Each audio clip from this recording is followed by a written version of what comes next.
मनसेचे अध्यक्ष राज ठाकरे हे शिरूर लोकसभा मतदारसंघाच्या दौऱ्यावर आहेत। त्यांनी आज श्री क्षेत्र ओझर या ठिकाणी विघ्नहराचे दर्शन घेऊन विघ्नहर मंदिर परिसरात उभारण्यात आलेल्या भक्तिशक्ती शिल्पाचे उद्घाटन केले आहे। राजसाहेब ठाकरे यांच्यासोबत आज त्यांचे जुने सहकारी जुन्नरचे माजी आमदार शरददादा सोनवणे हे पाहायला मिळाले।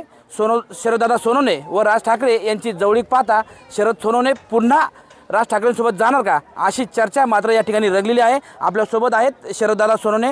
दादा, काय सांगाल, राजसाहेब आज ओझरमध्ये आले होते आणि आपणही त्या कार्यक्रमात आज सहभागी झालात।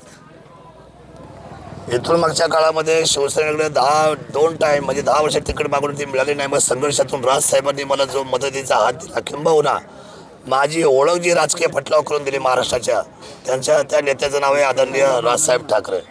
त्यामुळे राजसाहेब ठाकरे आज शिवजन्मभूमीमध्ये येत आहेत आणि अष्टविनायकला येत आहेत। याचा सार्थ अभिमान आम्हाला वाटला। त्यांचं स्वागत करण्यासाठी खरं तर माझ्यासारखा एक साधा कार्यकर्ता त्याच्या स्वागतासाठी तो उभा राहिला, याचा मला खूप अभिमानसुद्धा वाटतो। राजसाहेबांनी या महाराष्ट्राच्या नवनिर्माणासाठी अनेक उल्लेखनीय बाबतीतले विचार या महाराष्ट्रासमोर ठेवलेले आहेत। किंबहुना कधीकधी शासनाला काय व्हायला पाहिजे आणि काय होऊ नये, नद्यांच्या बाबतीमध्ये आपण किती सावध असलं पाहिजे, जबाबदार पर्यटन कशाला म्हणतात, स्वच्छतेच्या बाबतीमध्ये महाराष्ट्र काय असला पाहिजे, मुलांच्या बेरोजगारीच्या बाबतीमध्ये मराठी अस्मिता कशी जपली पाहिजे, या विविध अंगाने साहित्यकांची उंची काय आहे, माझ्या शाहिरांची उंची काय आहे, माझ्या महाराष्ट्राच्या गडकिल्ल्यांची उंची काय आहे, या सगळ्या अस्मितेवर प्रेम करणारे राजसाहेब विविध अंगाने आम्हाला पाहायला मिळाले। मला त्यांच्यावर काम करायचा 5 वर्ष जवळून मला संधी मिळाली। मी स्वतः नशिबान समजतो। राजकारणामध्ये काही होऊ शकतं, राजकारणाचे बदल हे नेहमी आता तुम्ही पाहता की महाराष्ट्रामध्ये एवढे मोठे बदल झालेत की जे 40-50 वर्ष एखाद्या काँग्रेस किंवा वेगवेगळ्या पक्षामध्ये जे स्टिल्ड होते, अशी माणसंसुद्धा ऐन वेळेला आता बदललेली आहेत। बदलता आले काय, अतिशय वेगवान राजकारण होत चाललेलं आहे। माझ्यासारखा माणूस या राजकारणात फार छोटा आहे, फार क्षुल्लक आहे। तुम्ही मला विचारलं की आज तुम्ही त्यांच्यावर दिसता, विशेष काय नाही, खूप प्रेम आहे साहेबांना आमचं। म्हणजे जोपर्यंत श्वास चालू आहे तोपर्यंत राजसाहेब ठाकरेंना विसरणं अशक्य आहे। या माणसांनी मला नाव दिलं, रूप दिलं, रंग दिला, स्पर्श दिला, आकार दिला, अशा माणसाला विसरणं म्हणजे त्यांचे उपकार विसरण्यासारखे होतील। म्हणून राजसाहेब हे आले, आम्ही त्यांचं मनापासून स्वागत केलेलं आहे। खरं तर मनसेच्या स्थापनेनंतर 2009च्या विधानसभेमध्ये मनसेला चांगलं यश मिळालं होतं। मात्र 2014च्या विधानसभा निवडणुकांमध्ये तुमच्या माध्यमातून मनसेचा एकमेव आमदार निवडून आला होता। मात्र तुमच्यात व राजसाहेबांमध्ये नंतर दुरावा निर्माण झाला। हा दुरावा आता कमी होतोय का? बिलकुल सुद्धा दुरावा कधीच नव्हता। राजसाहेबांनी मला खूप प्रेम दिलं।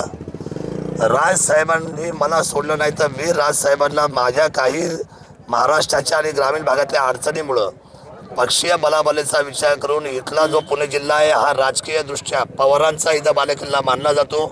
त्यांच्या सगळ्या विचारांना फाईट करायची असेल तर पंचायत समिती, जिल्हा परिषद अशा बाबतीमध्ये, नगरपालिका असेल, हा जुन्नर तालुका राजकारणामध्ये पुढे येण्यासाठी इथे 2 पक्ष मातब्बर आहेत। त्याच्यामध्ये एक राष्ट्रवादी, एक शिवसेना। शिवसेनेने इथे आमदार दिले आहे, सभापती दिलेत, नगरपालिका दिल्या, जिल्हा परिषद दिल्यात, पंचायत समिती दिल्या, आमदार दिल्या, खासदार दिले शिवसेनेने। त्यामुळे इथं फाईट जी चालू आहे 2 पक्षाची, माझी त्या ठिकाणी काम करत असताना खूप अडचण होत होती। राजसाहेबांनी मला वेळोवेळी मदत केलेली आहे। राजसाहेबांच्या बाबतीमध्ये दुरावा नव्हता, राहणार नाही।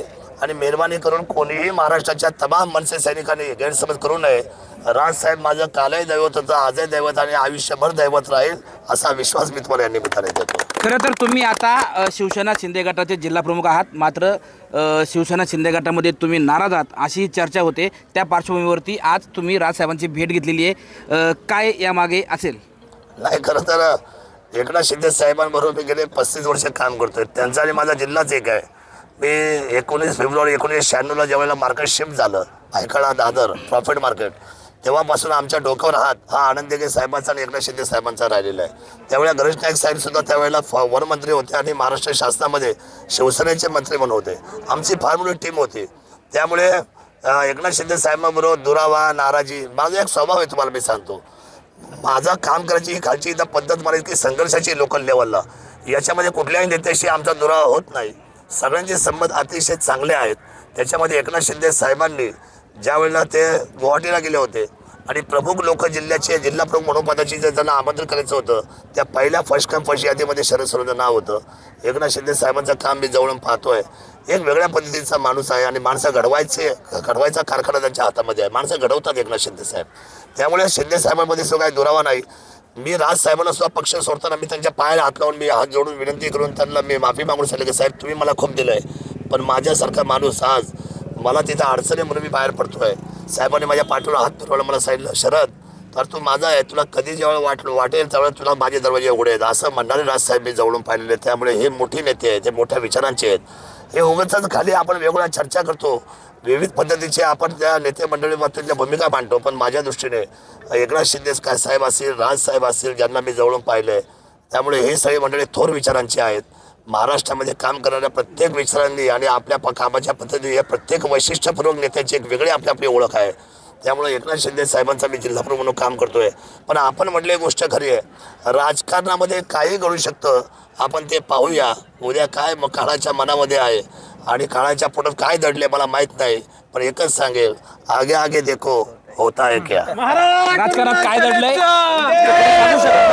आगे आगे देखो होता है क्या असं मत या ठिकाणी माजी आमदार शरददादा सोनवणे यांनी व्यक्त केलंय. टाइम्स नाऊ मराठीसाठी सचिन तोडकर, श्री क्षेत्र ओझर, पुणे.